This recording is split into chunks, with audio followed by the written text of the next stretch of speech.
예수님과 제자들, 우리가 지난주에 함께 살폈던 말씀은 유월절 거룩한 식사를 나누는 그 장면을 우리가 함께 나누었습니다. 그것이 성찬의 시작이 되고 그 은혜 안에서 우리는 항상 그 감격을 누리며 살아야 한다. 우리가 함께 말씀을 나누었었습니다.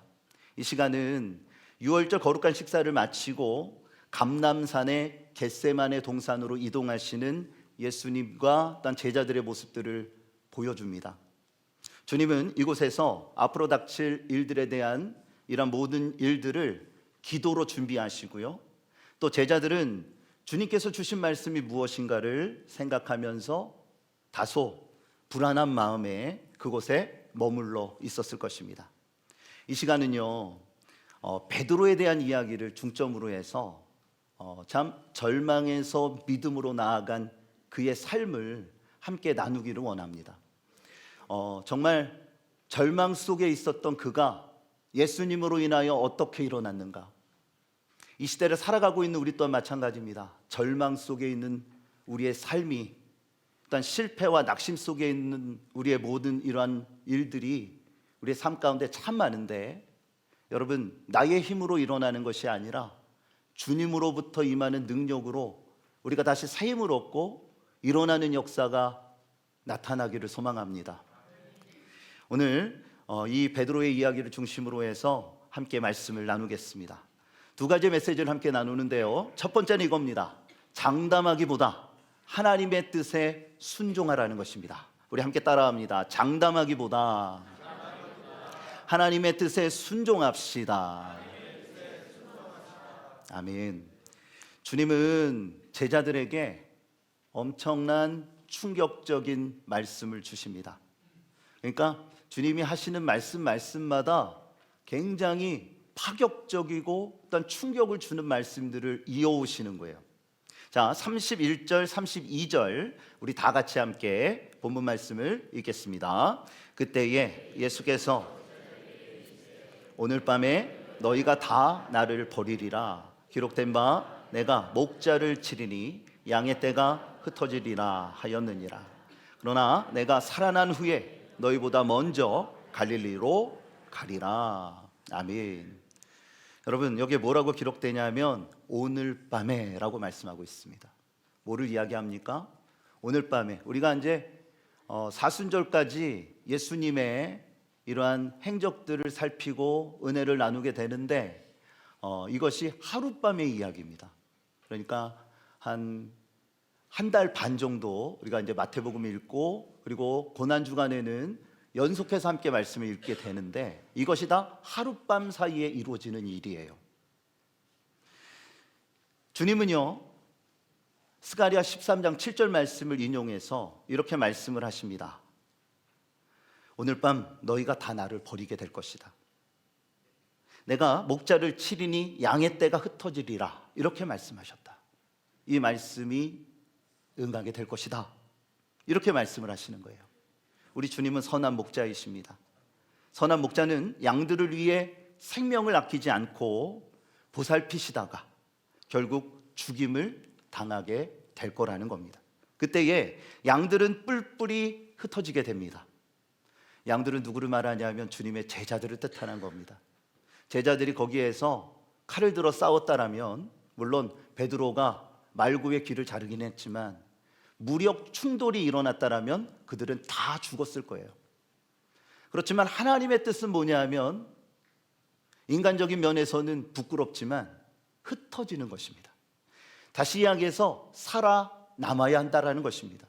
왜요? 예수님은 죽으시고 부활하셔서 승천하시지만 주님의 제자들이 이 땅에 남겨져서 주님께서 주시는 사명을 감당해야 했기 때문입니다.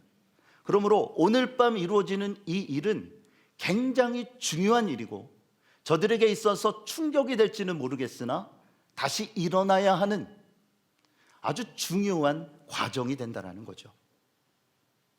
이 환난을 견디는 자, 주님의 그 죽음과 참 갑작스럽게 일어난 이 사건을 견뎌내는 자, 그들은 다시 모여서 하나님의 뜻을 위해 새롭게 세워진다라는 것입니다. 이것은 죽음이 끝이 아니라 새로운 세계를 열어가는 시작이 됨을 의미하는 거예요.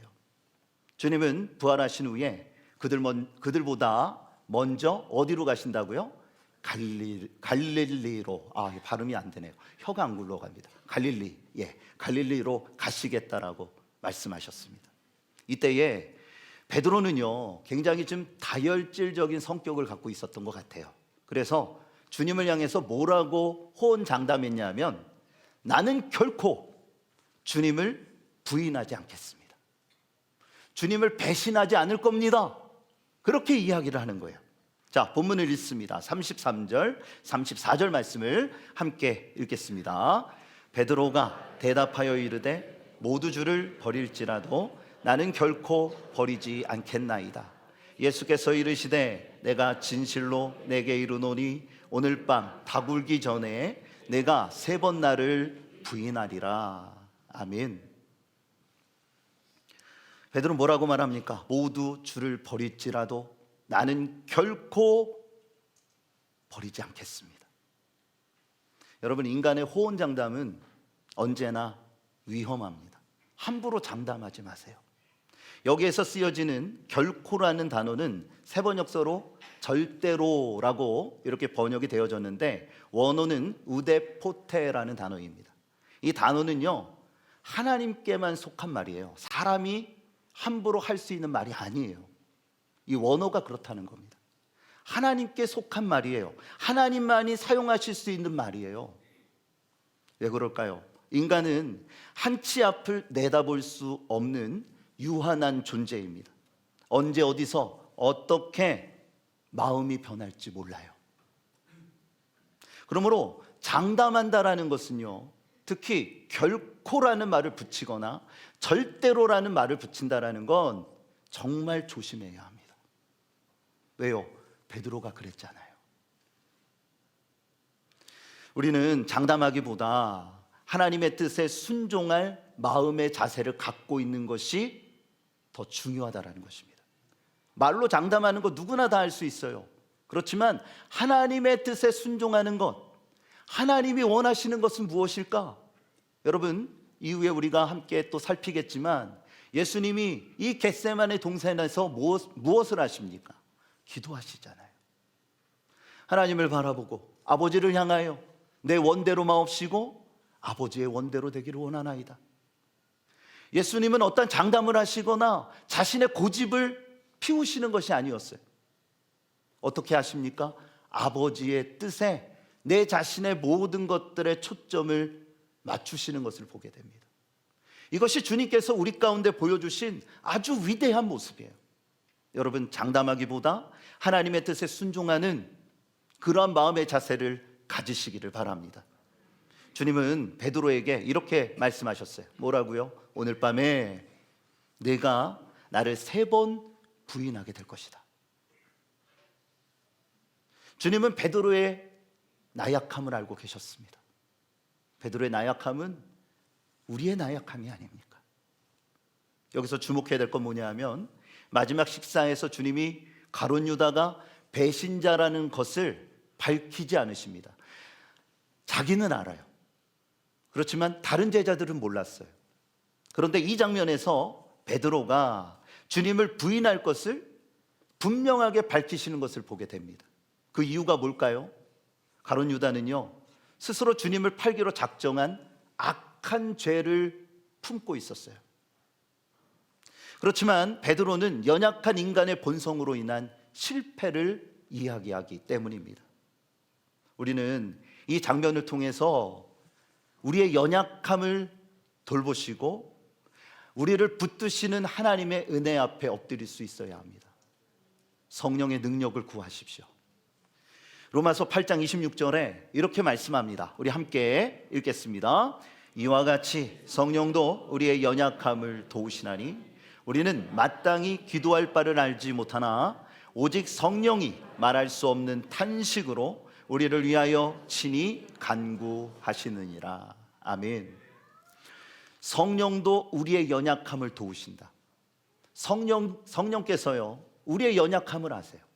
베드로처럼 나약하고 호언장담하기를 좋아하나 환경에 여러 가지의 영향을 받아서 그렇지 못하고 넘어지고 쓰러지는 그러한 부족함과 연약함.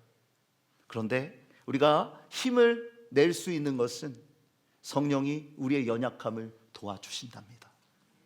저는 이 장면이 중요해요. 하다고 생각해요.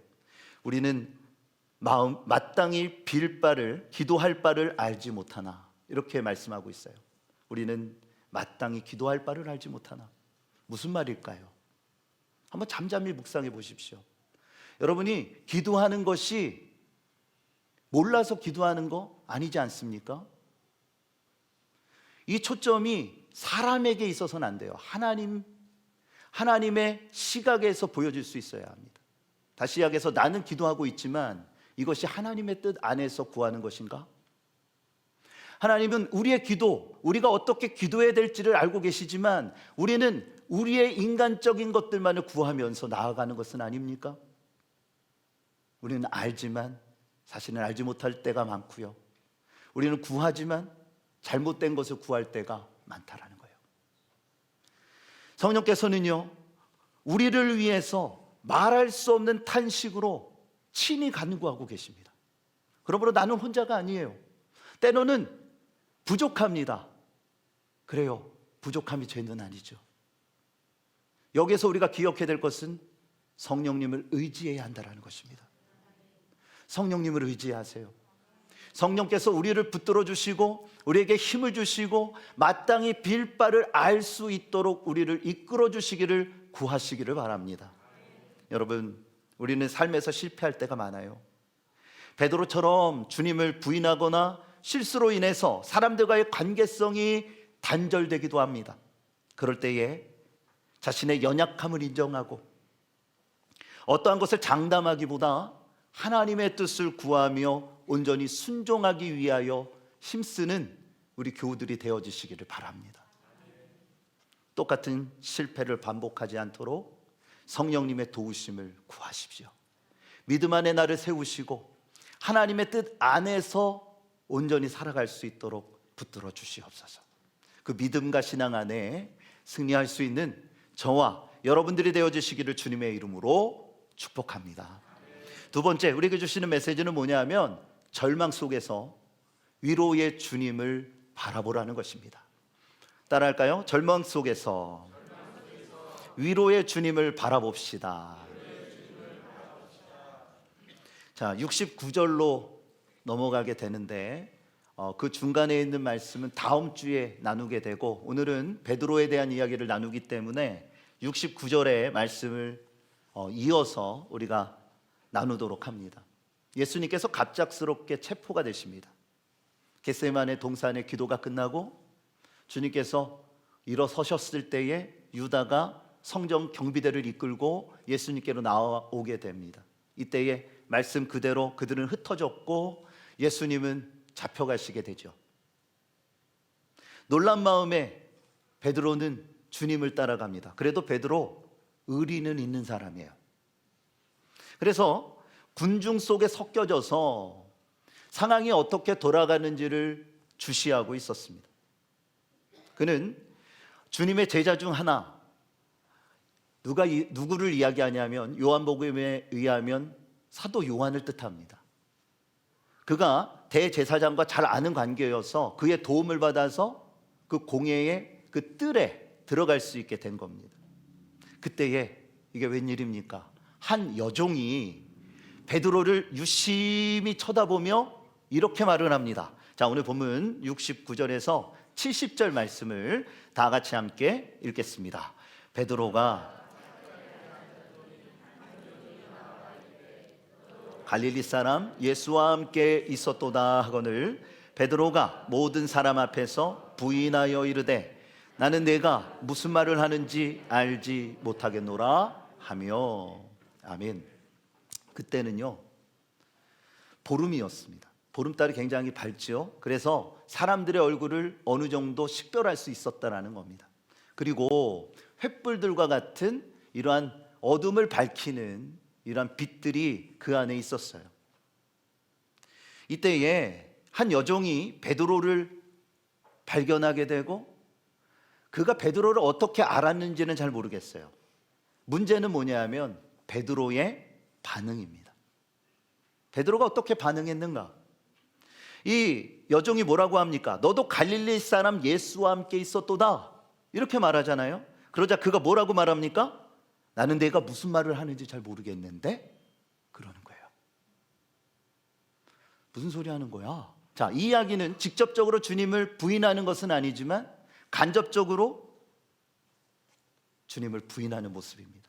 모든 사람 앞에서 공개적으로 예수님을 부인합니다. 그가 뭐라고 그랬어요? 나는 결코 주님을 배신하지 않겠습니다 말했던 그가 뭐라고 말해요? 얼떨결에 말했을까요? 어떤 상황인지는 알 수는 없어요. 그런데 그는 분명한 것은 예수님을 부인합니다. 73절에 보니까 뭐라고 말하냐면 그 사람의 억양, 그러니까 베드로의 그 억양, 베드로는 갈릴리 사람이었잖아요. 갈릴리 사투리를 썼다는 거죠. 73절에 내 말소리가 너를 표명한다, 이렇게 기록합니다. 다시 이야기해서 베드로의 그 억양을 통해서 사람들이 예루살렘 사람이 아니구나, 이 말투는 저 갈릴리 사람의 말투구나 하면서 사람들이 점점 더 확신을 갖게 돼요. 그때에 그는 어떠한 반응을 펼칩니까?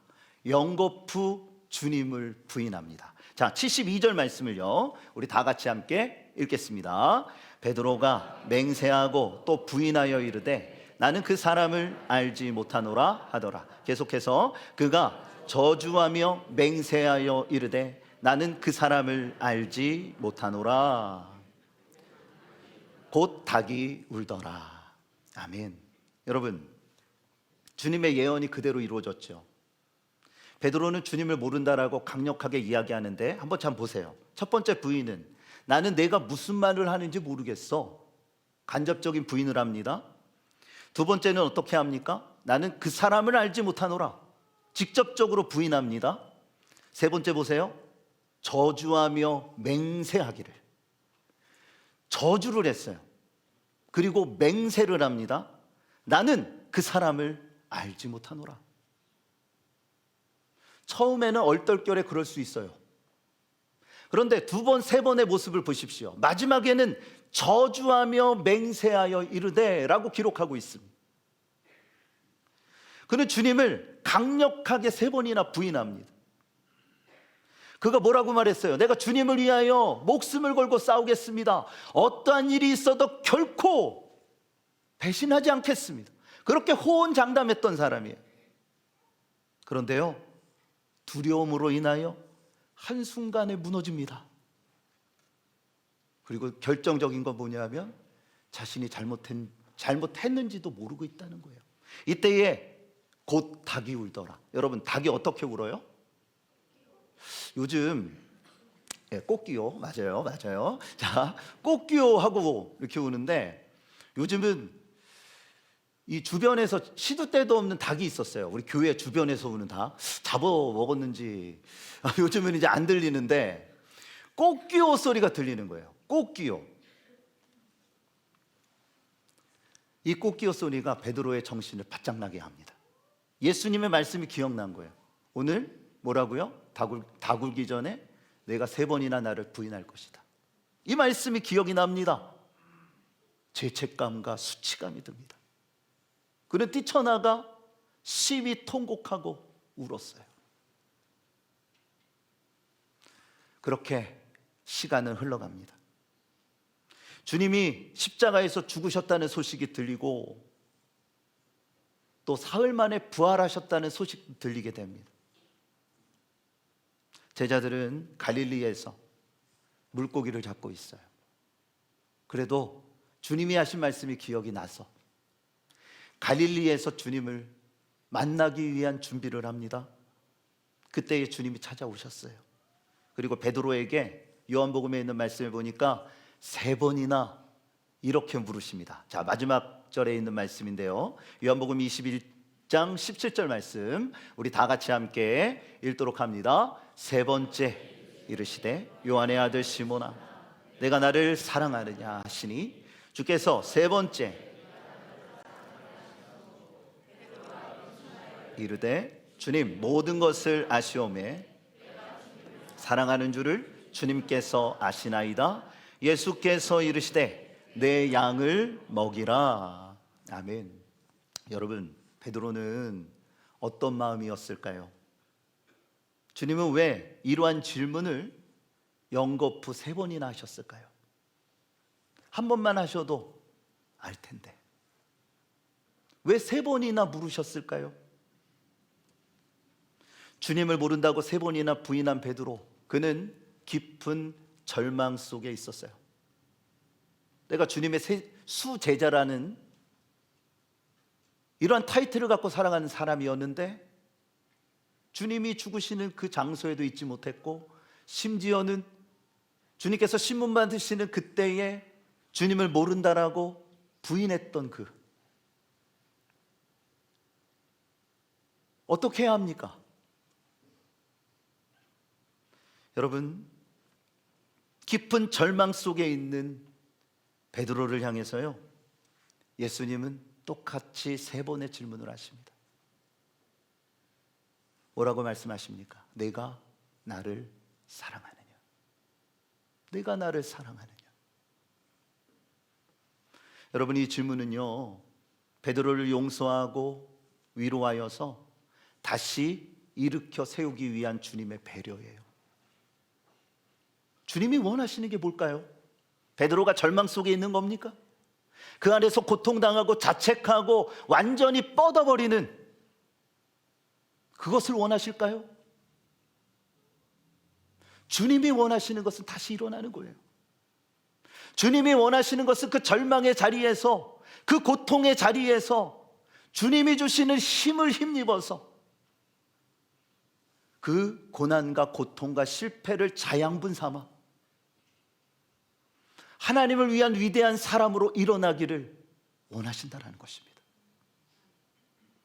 이 자리에 고통과 낙심과 실패로 인하여 절망하는 심령들이 계십니까?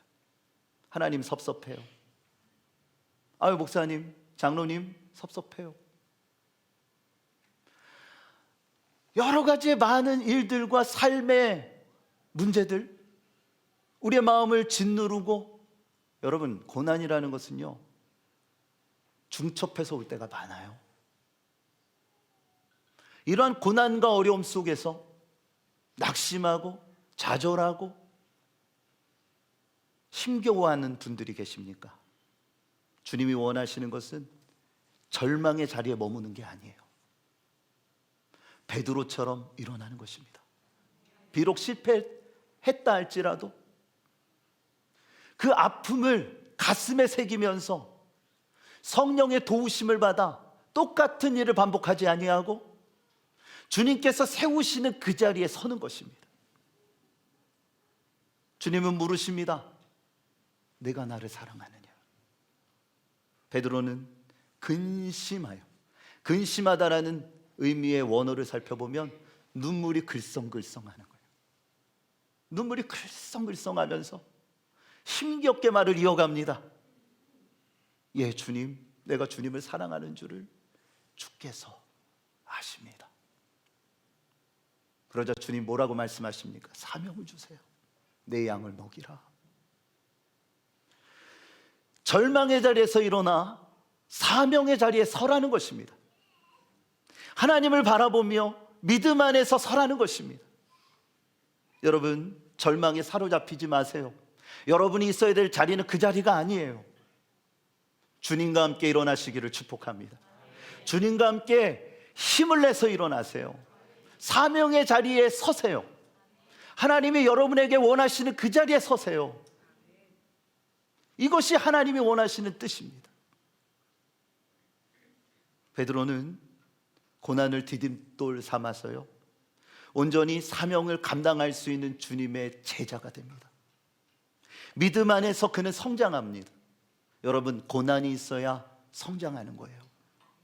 사람은 고난을 싫어하지만 그 고난이 더 많이 기도하게 하고, 더 많이 예수님의 그 십자가의 길을 묵상하게 하고, 때로는 눈물을 흘리고 때로는 그 아픔을 삭혀가면서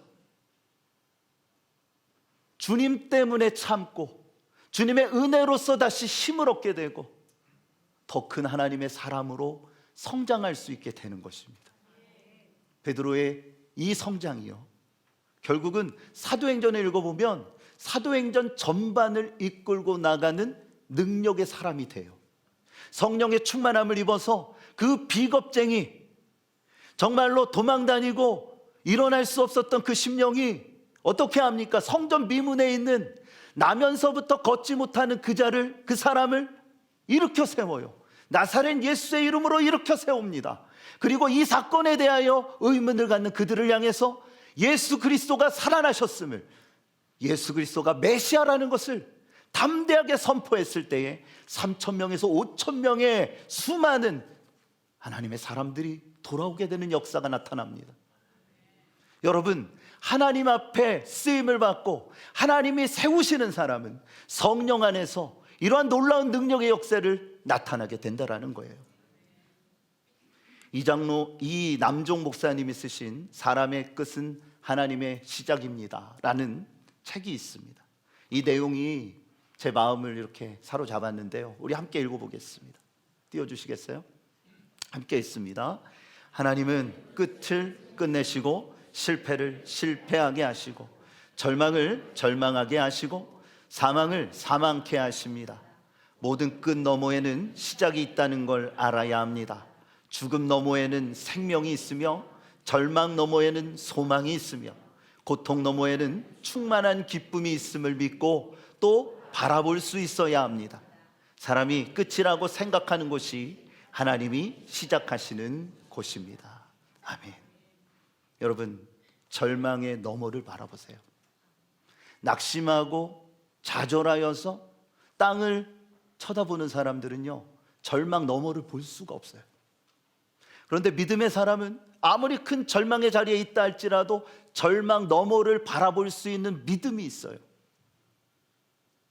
이게 끝이 아닙니다. 왜요? 하나님의 시작이 남아있기 때문입니다.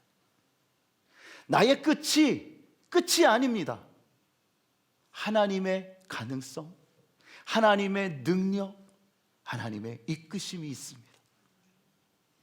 사랑하는 교우 여러분, 절망을 넘어 소망을 바라보시기를 축복합니다. 여러분의 인생의 고통과 힘듦을 넘어 나를 향한 하나님의 뜻이 있음을 다시 한번 기억하시기를 바랍니다. 하나님 앞에 쓰임받기 위하여 하나님의 은혜를 구하고 우리 함께 다시 일어났으면 좋겠어요.